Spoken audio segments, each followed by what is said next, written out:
Good morning, Suswagatam, Namaste to everyone. Today we have a very interesting topic. Dr. Swamy has been traveling extensively. In spite of that, he's agreed to do today's program because, given the importance of the topic and given its impact on India and where we are today, we're gonna have a good discussion today. We have, as usual, Dr. Swamy, Dr. Arvind Chaturvedi, and Tejas Navangul with us. Dr. Swamy, today, as we've discussed earlier, we're going to talk about Bangladesh, the coup, what really transpired.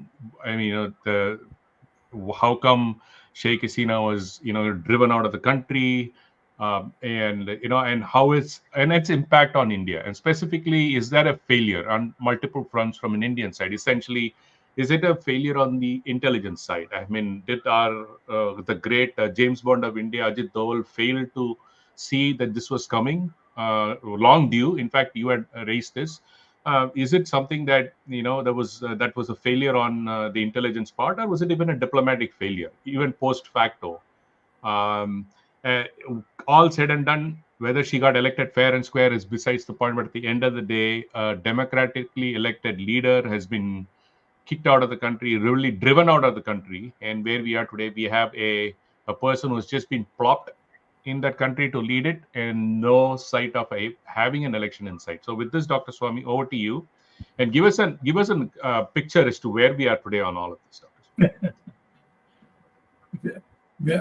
We are in a pit. That's all I can say in short.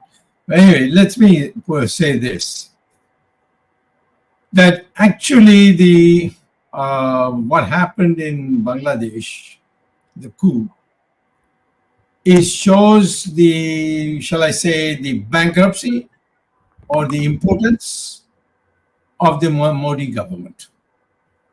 Was there an option? I will just explain to you what the option was, and where the people of at least the Awami League would have welcomed it. And the vast masses, except the hardliners, they would all have welcomed it. But I'll come to it in a moment. What I was very surprised is that the United States had come out against us in de facto terms. And yet in the Quad meeting, they only discussed some chemical thing for one of the industrialists who wants to set up, refineries in India. And nothing else. They were just talking about the HPV vaccine that Bill Gates is trying to promote in India, Dr. Swamy. That's right. The official announcement from the White House says the biggest initiative they call the Cancer Moonshot Initiative. That's what was being discussed. And why is India being made the guinea pig? That's right. Earlier on, even on smallpox and all that, Bill Gates had a free hand, and God knows how many little children were maimed, dead, all that. I think there's some mystery that with Modi coming into power, this Bill Gates is getting such access. Mm-hmm. So anyway, that's in my opinion, what India is facing today is Bill Gates is a small fry for us just now. Let me concentrate on the strategic aspects. So the United States sided with the people who wanted to topple the government. So on one side you're in Quad, and the other side the United States is doing this. Now there's a question: did you raise it in New York? No, you were only worried about Bill Gates getting a free hand to India. So therefore, what is Mr. Modi up to? Does he understand what is going on? Our country is, first of all, China comes and takes a big piece of India, and he says nobody came. Koi nahi aaya. I mean, as if China never came. How can you say something so absurd? All right, then let me at least go there. The government of India would not let me go there and examine the place. I wanted to go to Depsang. They won't allow it. So consequently, you have something to hide. We filed an RTI. Even that they blocked.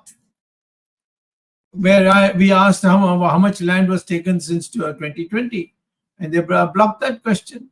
I put it in Parliament, again blocked the question. They said we cannot answer it in national interest. What is the national interest?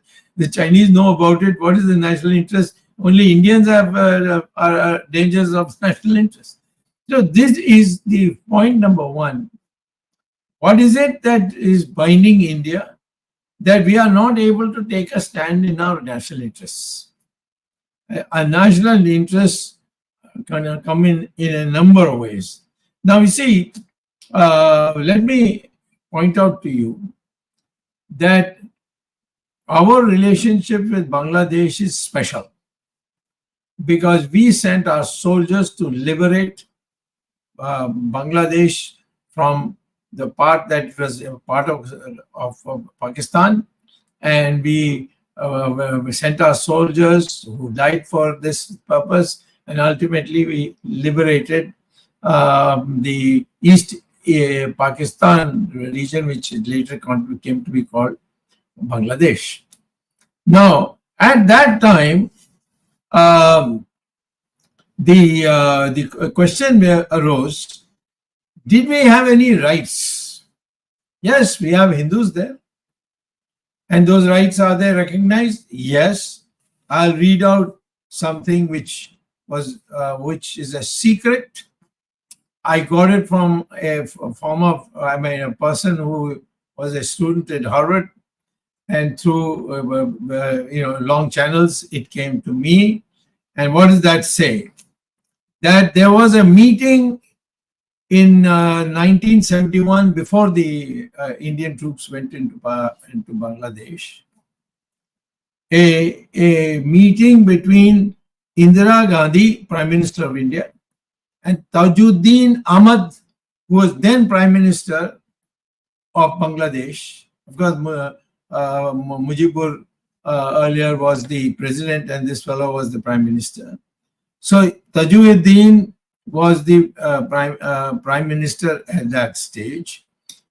In the Bangladesh that we created in Bengal, when all these people came running out, huge numbers came from Bangladesh, Bengalis, and we gave them a place to stay and so on, and we created a Bangladesh government, a special government. And in that, the Prime Minister was chosen as Tajuddin Ahmad. And this is what Indira Gandhi and Tajuddin agreed to and put it in writing. And it is in the secret, part of the Indian Secretariat.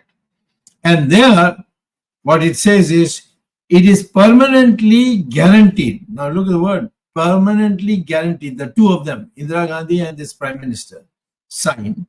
It's permanently guaranteed that the Indian Army to reach any inch of land in the Bangladesh to come, to protect lives and properties of Hindus and other minorities, that is including Sikhs and Jains and so on. Protect their lives and other without approval of the parliaments of both countries. Indira Gandhi, of course, could get away with that, but I mean, you have hardly formed a government and you already have given us the right to say no, I mean, disregard the parliament of the new Bangladesh.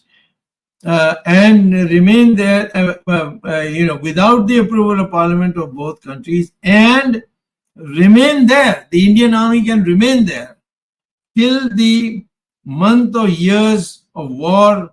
They will feel satisfied about the peace of minds of the lives of all sects of minorities and communities in Bangladesh. Recorded by Mr. Ruhul Qudus, Chief Secretary, Bangladesh in exile at Calcutta. This is a commitment.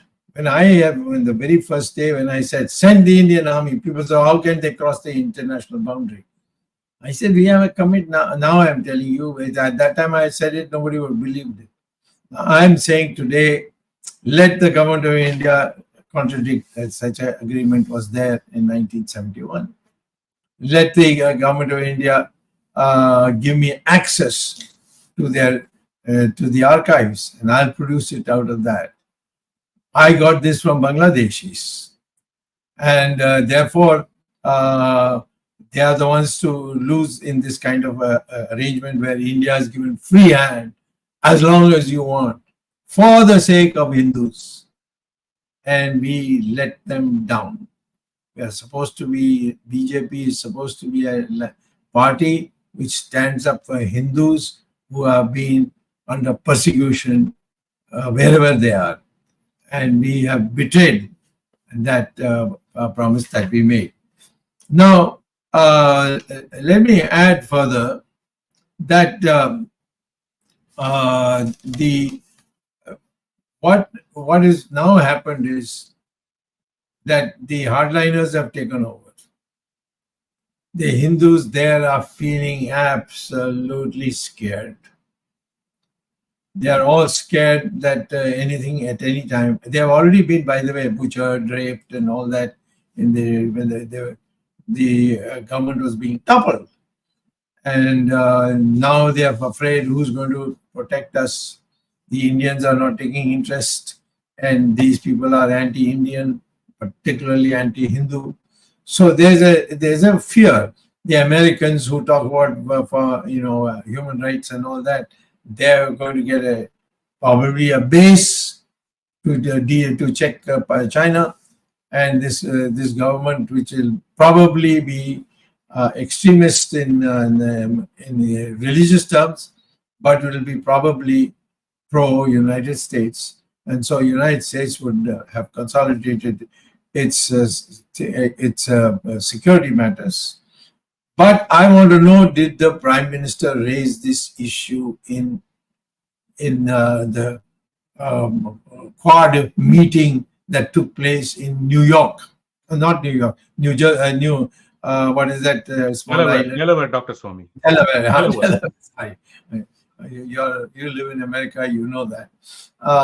So Delaware, I think Wilmington was the capital, perhaps. There, they held a meeting, and did Modi there say, my security says not what I am saying, not the Hindu fanatics of BJP saying, it is Mrs. Gandhi who entered into this agreement with the then in exile Prime Minister of the to-be Bangladesh, and we had that carte blanche, come in anytime, stay as long as you want for the sake of protection of Hindus and other minorities, and we did not do it.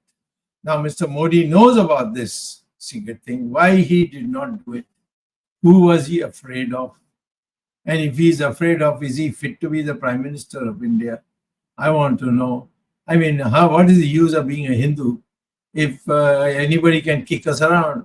There are Hindus being kicked out in the West Indies. There are Hindus being kicked out in Britain. There are Hindus everywhere. They are being, and we are not in a position.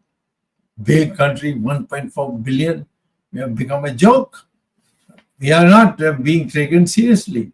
Even in the just Quad meeting, the cracks which Biden made in joke are not really jokes. They really hit you hard. Now, if I tell you what they are, people will soon ask, how did he get it? They won't ask me. They'll go back to the conference people and ask them, how did this leak out? And they only discuss the question of some chemicals coming or some medicinal matters coming to India. Japan had nothing to do with it. Australia had nothing to do with it. United States, of course, had something to do it because that fellow was an American. So they were protecting the American interests. And we surrendered that also. So I think, first of all, I will say that the Bangladesh thing has been is very, very sad. It's like what happened with France when in World War II, when Hitler came in, and how they surrendered and handed Hitler, welcomed him, gave him garlands and so on. The same way we have behaved. And I think Mr. Modi should, if he had a conscience, having failed, and failed not only here, not only in Bangladesh, but even in the Quad meeting, of not raising this matter, and the Americans not agreeing to raise this matter, allow this matter to be raised. We think that he should submit his resignation. That is what I will say at this preliminary level. I have more things to say later on after hearing other people. Okay, thank you, Dr. Swamy. Arvind ji, आप कुछ बात करना चाहते हैं इसके बारे में? Yes, thank you, Dr. Swamy. I want to, Dr. Swamy, ask you one thing. You mentioned about the pact between Indira Gandhi and the Prime Minister of Bangladesh at that time in 1971. But when Sheikh Hasina was being attacked by the anti-Awami League forces, provocated by whichever forces, I'm not naming any, blaming any other country. But do you think at that point also, without Sheikh Hasina asking for any help from India, India should have interfered? Did she not ask for help? How do you know she didn't ask for help? Just because she didn't scream in the public? She has also her own self-respect. She made it clear to our ambassador. Her own cousin, who was head of the army, he turned against her.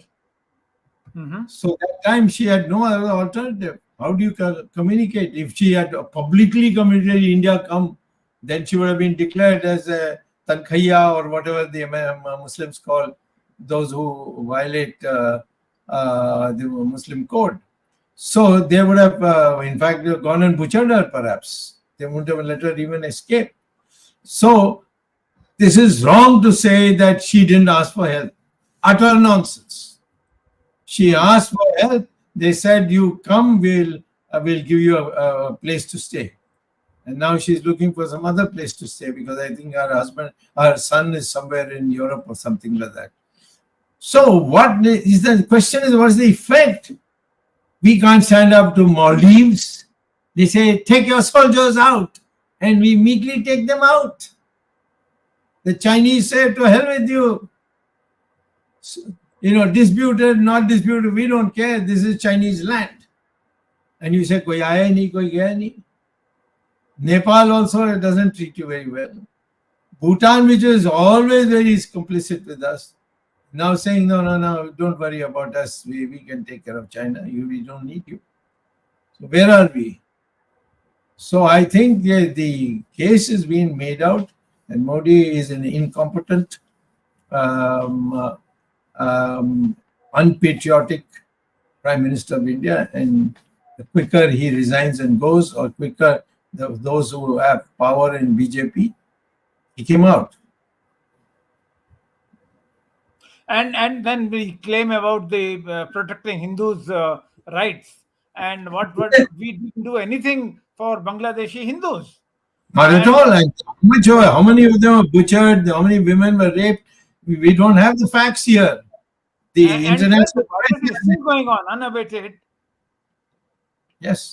And even the Ganpati Puja, though the Ganpati is not the first idol in for Bangladeshi Hindu, Durga is, but even Ganpati during last month, Ganpati Puja, the pandals were the pujas were disturbed and they were not allowed to do puja. And what we have done, Amit Shah's son, Jai Shah, is the head of the BCCI in India.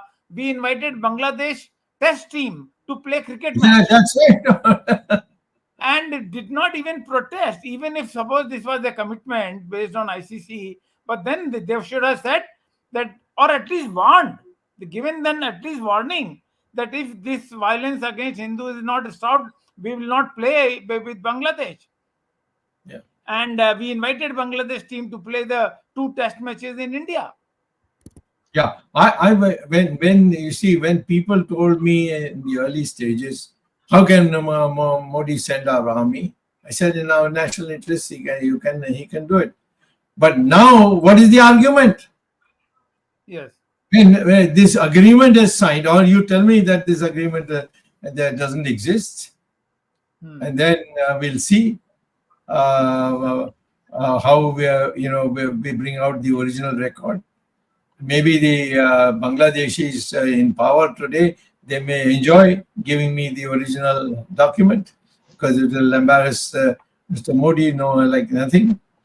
So I am only asking you, do we have a government? Do we have any self-respect? We talked about all our great Hindutva and this and that. What is this? It's happening everywhere. It's happening in Pakistan. There's happening in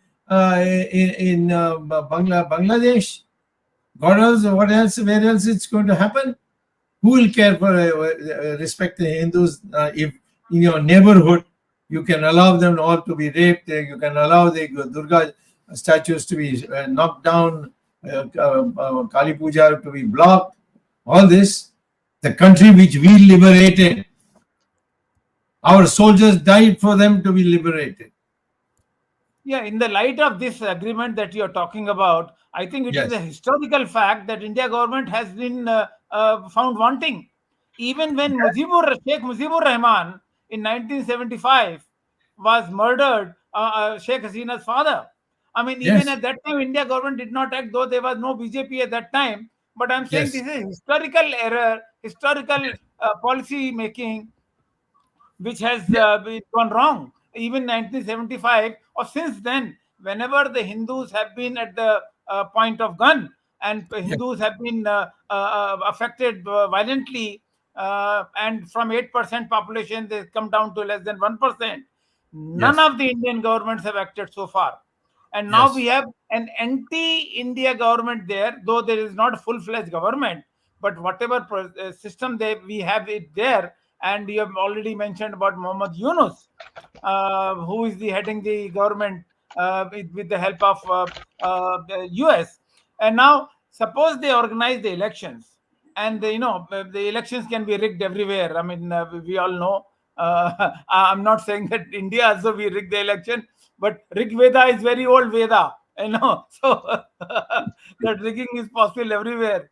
And if, for God forbid, if the government which comes after the new elections, and that is also anti-government, what is India's position going to be vis-a-vis Bangladesh? Yeah, but why should I wait for the election? I wonder whether there will be an election at all. Why should there be an election? Who's challenging it? Who's going to be the opponent? They have not yet, I think, released that other lady who they put, Hasina put in jail. She's still not out. She should be allowed to start her political activities, but they have not allowed. Dr. Swamy, they have said that for now, the Mohammad Yunus is saying it is not, my election is not priority. That's right. There you are. And in spite of the media in Bangladesh, now the media in Bangladesh is saying Yunus should complete crucial reforms first and stay in power for at least 2 years. Who is giving them this authority to say that he can stay in power for 2 years? It was supposed to be a democratic country, and the so-called US, that is a flag torchbearer of democracy globally, is not saying a single word. But they got rid of Dr. Swamy, there is a very famous Otto Bismarck said, "Don't believe anything unless it is officially denied." So the US officially denied that they played any role in this coup. Yeah, they didn't have to. They were just sitting and enjoying it. They were there. Their presence was there. Their ships were there. Yes. And again, I want to know why our Prime Minister, Mr. Prime Minister, why didn't he raise this in the Quad meeting? No, he did not, Dr. Swamy. There was no chance. Why did he not? He only talked about an industrialist wanting to create some vaccine in India, promote vaccines in India. Yeah, and haplessly on And Dr. Swamy, the Quad summit, they say, oh, it was supposed to be conducted elsewhere. They accommodated, irrespective of the fact we are seeing Hindus and Buddhists, their temples being demolished, they're being massacred, as you said, women are being raped, killed, people are being killed. Not even a single statement. Modi could not even muster a single statement made in the Quad saying that this has to stop. Yeah. And this is Quad. What is this Quad, Dr. Swamy? India, Japan, Australia, US. What is their focus? Indo-Pacific. In Indonesia. So is Bangladesh not part of this whole geographical area? Is Bangladesh in Timbuktu or in somewhere in Mars, in another planet? Because Dr. Swamy, there are papers out there, there are research papers out there that talk as to why this coup was really happened. Why did this coup really happen? There's a Saint Martin Island that the US wants some interest in because they want to station their navy. The Chinese want to have stationed their navy because they are giving billions of, they gave $14 billion to Bangladesh saying that we will build a deep sea port, which America is upset about. India said we will develop one more port for you and this and that. But at the end of the day, India chickened out.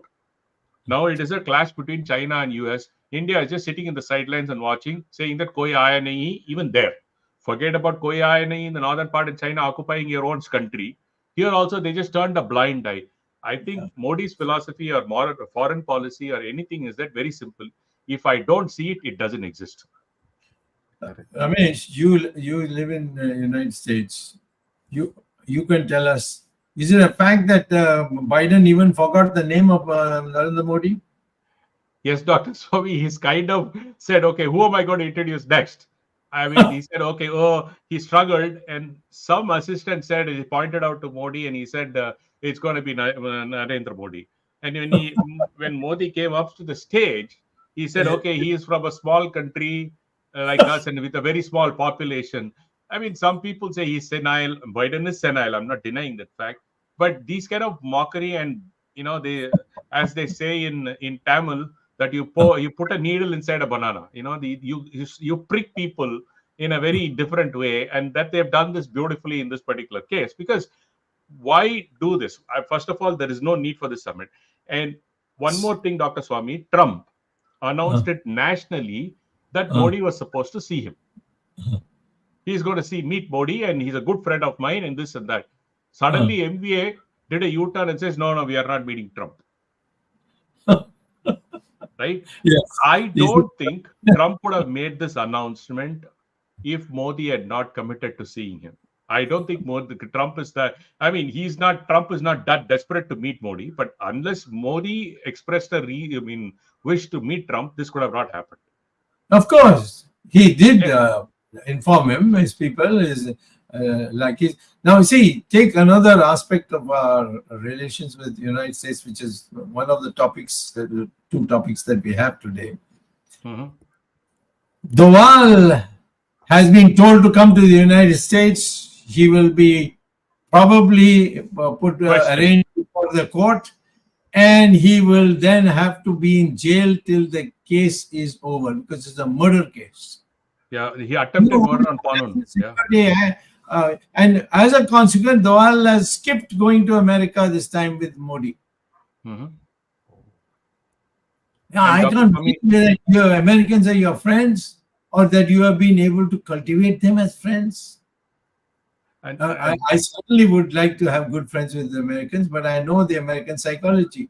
The more you bow and scrape, the more they'll kick you in the backside. You have to talk to them on an equality basis, or tell them, all right, we have nothing to do with you. You do what you like.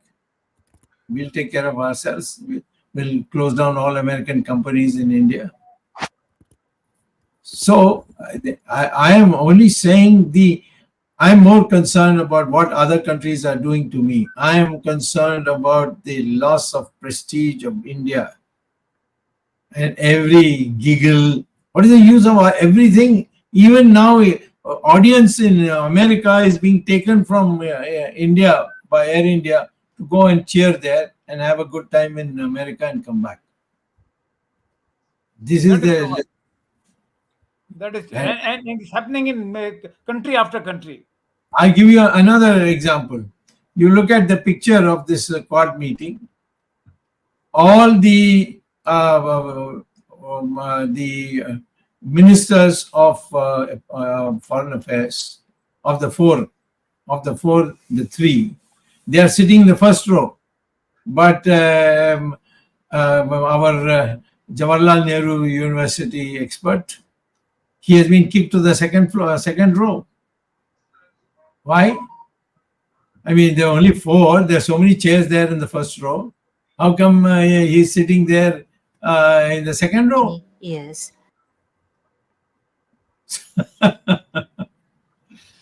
I mean, no self-respect. But the problem is it hurts the Bharat Mata's self-respect. These guys they can be thrown anytime. But Bharat Mata's self-respect is something is intolerable. Sir, I think Modi's foreign policy more relies on his personal bond building than thinking of the country. No bond. It's a master-servant relationship. Correct. They came to Bangladesh and participated, whether passively or actively, in the coup. Then what is this squad about? You want to bond with them? What bond? They're kicking you in your teeth and you say, yes, master. I'm asking you, if you are an ally and your interests are in Bangladesh, it's in our neighbor. In fact, we created it. And the Americans come and sit there while an American person who's totally Americanized is brought in and put in as the acting president of Bangladesh. I mean, no self-respect. The Chinese come and grab 4,064 square kilometers of your land and you say, "Koi hai nahi?" Because they want what? You want to exempt the Chinese? Or you're too afraid what people will say that if you said, yes, the Chinese have come, then people will ask for action. That is the core of what we are very, very much concerned about. Sir, That national self-respect is being eroded by Modi. Yes, it is Sir, very China clear is also- that India has not accepted this, that China has occupied some place, because even in the Quad meeting, when they were talking about the activities in the South Sea of China, they criticized China in a minor way, but they have not mentioned anything about aggression on Indian front. Yeah. Sir, actually, Modi's failure was even the Bangladesh joined the China's BRI initiative, Belt and Road Initiative, the Chinese investment in Bangladesh is also increasing. But our policy was only focused on one specific businessman in India, where he was being given all the contracts, and actually there we did not think anything like long term perspective from India's framework or India's progress, or like what we should have been thinking like. So it was total failure. Like India even purchased Russian oil when there were Western sanctions. So we also that time messed up the policy with the US and entire Europe, which was actually not purchasing any oil at that point of time. So, Yeah. And just taking a little further, why did Modi go to Ukraine? Do you think the Ukrainians invited him? No. And why Poland and Brunei? No, that of course there may be Brunei, of all the places. monetary issues or something. Why did he go to Ukraine? Having gone to Ukraine, the president of Ukraine gave him a huge lecture. It was made clear that he wanted to come and they were welcome. They think well of India, so they're inviting him, and then went on to say all the wrong policies. After that, Putin tells Modi, "How dare you go to Ukraine when I'm fighting them? You're supposed to be my friend. Explain what was the factor." So they send Doval. Doval sits there and sir, not like this, and sir, not like that. And as soon as he comes back, the Americans say there's going to be an arrest warrant on Doval if he doesn't turn up.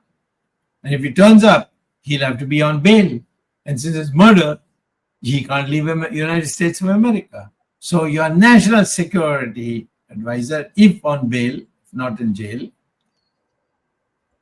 will not be able to come to India. I mean, what have we reduced our country to? It's I mean, it's 1.43 billion people, and somebody's kicking you around, whether it's Maldives or whether it's Nepal, all kicking you around. You may threaten the newspapers with that will cut you all your advertisement revenue, and they all crawl saying, no, please don't do that. And they only write what they want to say. Why is it that no newspapers carried this? I have said today that this document exists before Bangladesh was formed in Calcutta. Okay, so there was a ad hoc prime minister who sat with Indira Gandhi in Delhi, and they agreed to this thing, that you can come anytime for Hindus, stay as long as you want in the new Bangladesh. And what do we see? In the Hindus getting butchered. And this is not only now. When she was president, many temples, people came to me and said, please come to Bangladesh. I said, what will I do in Bangladesh? I have no authority. And I don't even know her well enough to go and speak to her in this matter. I can speak to people in Sri Lanka, but I can't speak to, even to Nepal I can speak to, but not, I don't know anything about Bangladesh. Except that I know a lot of people there who have, enough people who have been with me in some earlier forum, different forum from politics, like at Harvard or while I was in IIT, like that. Some people I know. So from them I get to know that there exists this document. And then I trace it out and let them say that it doesn't exist. Then I will go to court and say that if it exists, it's against our national interests. Sir, on this account, I would like to blame all the previous governments also in India. I mean, whether it was Congress government or it was Janata Dal government or it was Vajpayee or Manmohan Singh. True. Starting from Zia-ur Rahman and then Khalida Zia and all the regimes, even before Sheikh Hasina, Hindus have been the target, and the Hindus have been forced to convert, and their women have been victimized. And for last 30 years, but no government of India has spoken. No representative of government of India has ever raised a voice. So it's a complete failure. Sir, I have a question. Since Modi boasts himself as he has been very excellent with his global diplomacy, then why India still remains outside the Indian United Nations Security Council, which is a very important thing, because that itself tells us that Modi's foreign policy is failed, because we are yet to find a secure global leadership role for India after 2 terms. Well, why should they care? I mean, they don't care for you in Bangladesh. They don't care for you anywhere. I mean, take even our, friend of years and years when we didn't even want to acknowledge them, the Israelis. Have you said one good word? What the Palestinians done for you? I mean, you say, you suddenly become a sadhu and say, no, justice has to be prevailed, and they also have a right and all. The Israelis have been our friends. They have come to us in all the wars of since 1965 and helped us with things which we couldn't get otherwise. And Mrs. Gandhi took it from them. Vajpayee took it from them. So, of course, Narasimha Rao was gutsy enough to diplomatically declare that we recognize Israel and we will exchange ambassadors. Nobody before, nobody after had the nerve to say that Israel can be a friend, whereas they were the friend, they were de facto friends. Even today, they are fighting for it. I mean, after all, the Hamas, what Hamas did on that October 7th or whatever date it was, my God, it's horrible. If you see the picture, you won't be able to sleep for days. And so these people have to retaliate in such a way that never again this should happen. So you start with them bouncing the poor Palestinian people are suffering and all that.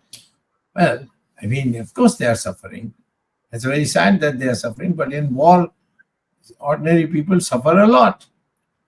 But Hamas was elected by these very same people. I can understand if they were shooting, but they stripped the women and all of them raped them in Jerusalem and then took them, dragged them away. I mean, if you know what all has happened, I don't think that one can, some may even lose their sleep. So bad. So these Israelis have rightfully suppressed all that, those things. But where are we been? Where's our morality? Why don't we ask the Palestinians, apologize for what happened on the 7th, and then we'll be with you. But we don't even ask that. Poor Palestinians, they're suffering, this and that. So I'm saying this, it's no use now going back to the Congress.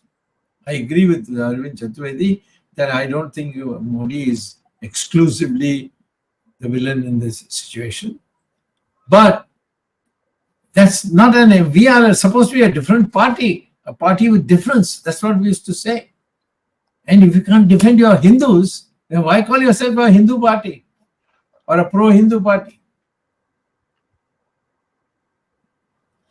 Dr. Swamy, what to say about the Bangladeshi Hindus? BJP has not been, I'm sorry to say, BJP has not been able to protect Hindus in India itself.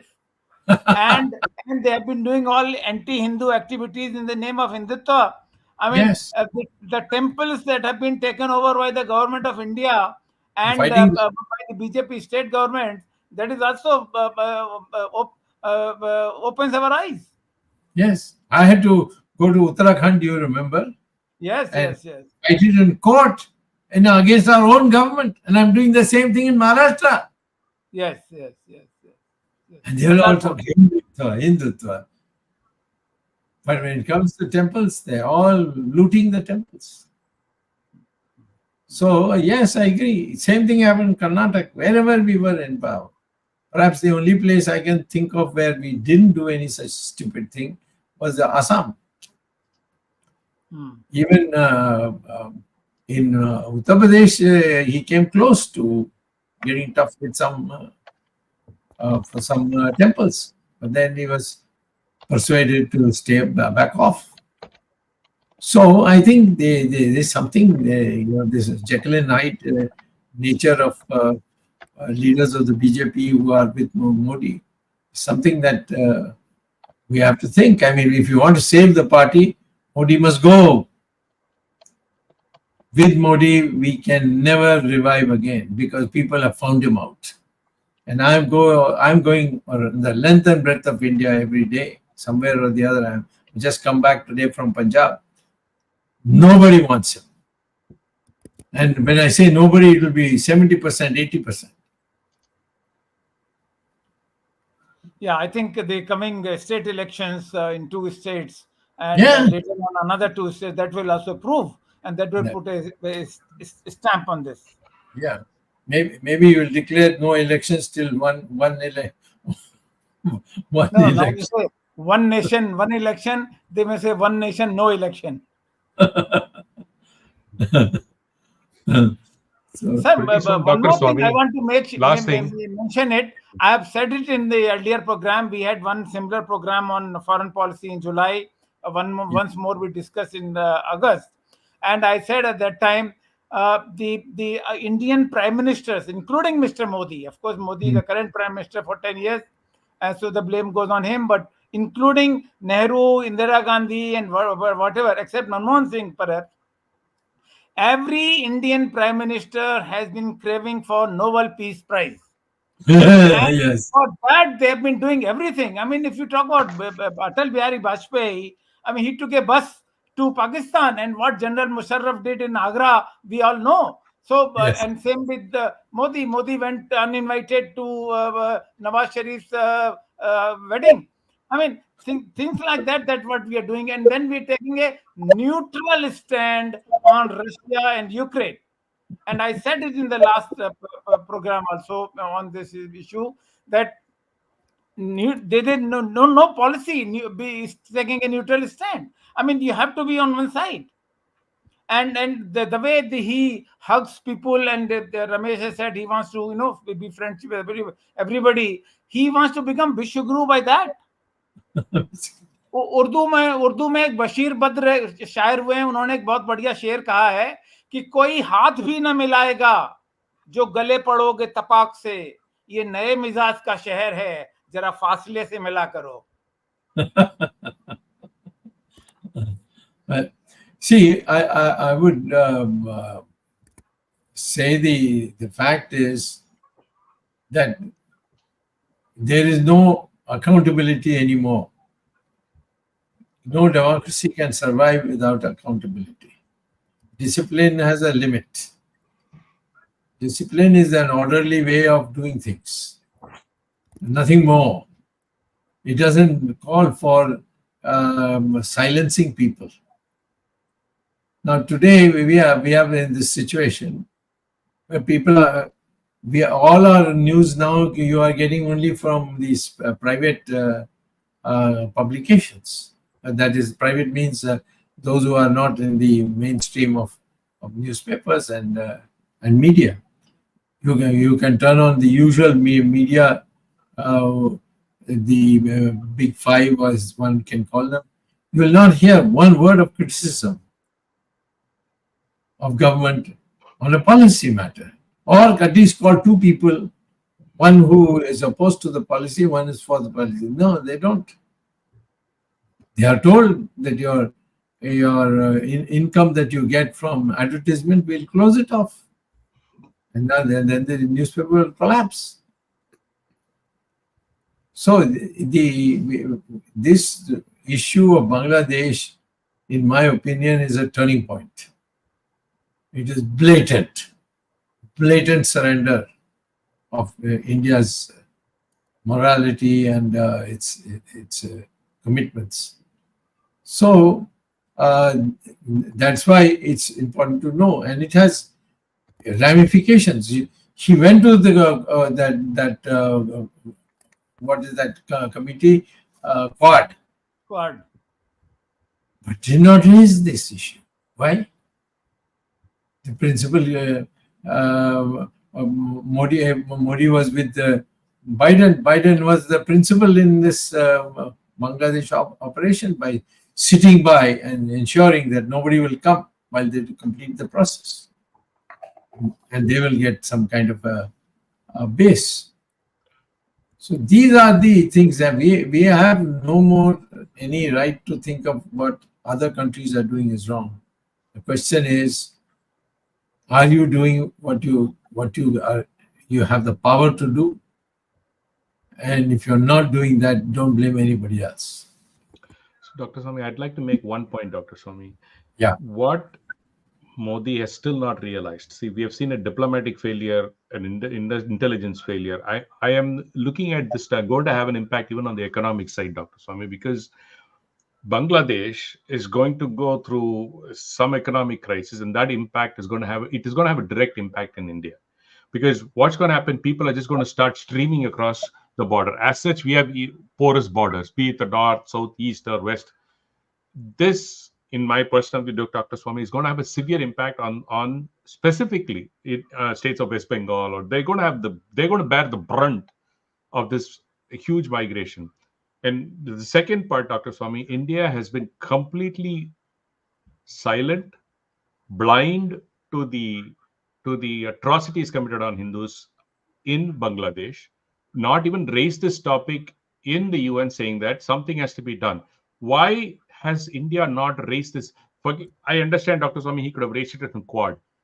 The simplest thing India could have done is to bring international attention to this. Was why are they afraid to raise this in the UN, saying that there is a crisis going on? There is enough information and enough news coming out that the Hindus and Buddhists and every minority in Bangladesh are being subject to torture, rape, murder. Why has India not raised this topic in the UN, Dr. Swamy? So that's again another failure on India, not bringing attention to this fact that this is happening in Bangladesh. Well, they've told your foreign minister to sit in the second row. What do you want? The signal is clear. Just shut up and lump it. That's all. The foreign minister should have walked out. Said, I won't sit here. And then see the effect. And that too, not even in the White House, Dr. Swamy. This is in a lawn in Delaware. It is surprising that this whole summit is happening in Delaware of all places, because a summit of this significance should have happened in the White House lawns. It has not. And number two, the joint declaration has got nothing to, it's not talking about anything significant, but a cursory reference to China. Nothing more. It's all about some vaccine, some health initiative, all things that are irrelevant to what is really going on in the Indian subcontinent today, Dr. Swamy. Because right. China is a serious threat. Bangladesh is in a serious issue today, where we are not, both these topics have not been talked about in the Quad summit. And what is India's role in the den? What is India bringing to the table? Just being a chamcha there? Oh, we have a waiter. So I think in that case, maybe India is very useful. At least he can serve chai pani to the people there.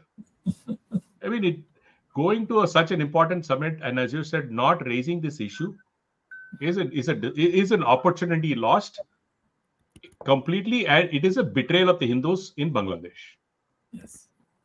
Sir, on economic front also, actually, we are facing issues because now the US has imposed tariffs on Indian products, and they have removed us from the GSP program, which is the generalized system of preferences. So that has affected our Indian exports also. So on economic front also, we are having a big hit actually. Yeah. But it won't appear in the newspaper, so people won't know till it hits them on the face. So we'll have a chance to discuss economic matters one of these days soon, the way things are going. But I think for this awareness that we wanted to create, but we are now wobbling, knees knocking, whether it's China, whether it's the United States, or whether it's Muslims of Bangladesh, we are creating an impression that India can be kicked around. And that is very sad. And I think I want to urge Mr. Subramanian Swamy to conclude the matter for us. No, Arvindji, before you finish, let me have this is Dr. Swamy. This is my personal appeal to fellow Indian Americans here. But every time Modi comes, please, I sincerely request you, don't do this garba, don't do this nautanki on the streets every day. It is cringe. Absolutely, it is shameful. Don't do this. You don't have to do every time this guy. He's not a cinema star. Okay, please try to understand. This is not how we are. Indians are considered a cream of the cream, where we are educated people. Don't show these kind of low-level thinking of doing garba every time that Modi comes to movies, comes to you are saying sudden or streets are lined with, or some people come and jump. Please don't do this. We can show our culture. We can show what we are in much better ways than doing this kind of noting. This is my personal appeal, Dr. Swamy. Sorry to use this platform, but this is really it's really cringeworthy. That's what I can say. Oh, go ahead, Arvindji. Please conclude. Yeah. We are about to complete an hour. As I said earlier, thank you, Dr. Swamy. As I said earlier, that we have discussed this issue. This is the third time we are discussing in Modi's failure on foreign policy. In last 2 months, we discussed this in July when Modi went to Russia. Then we discussed when last month also, and this month.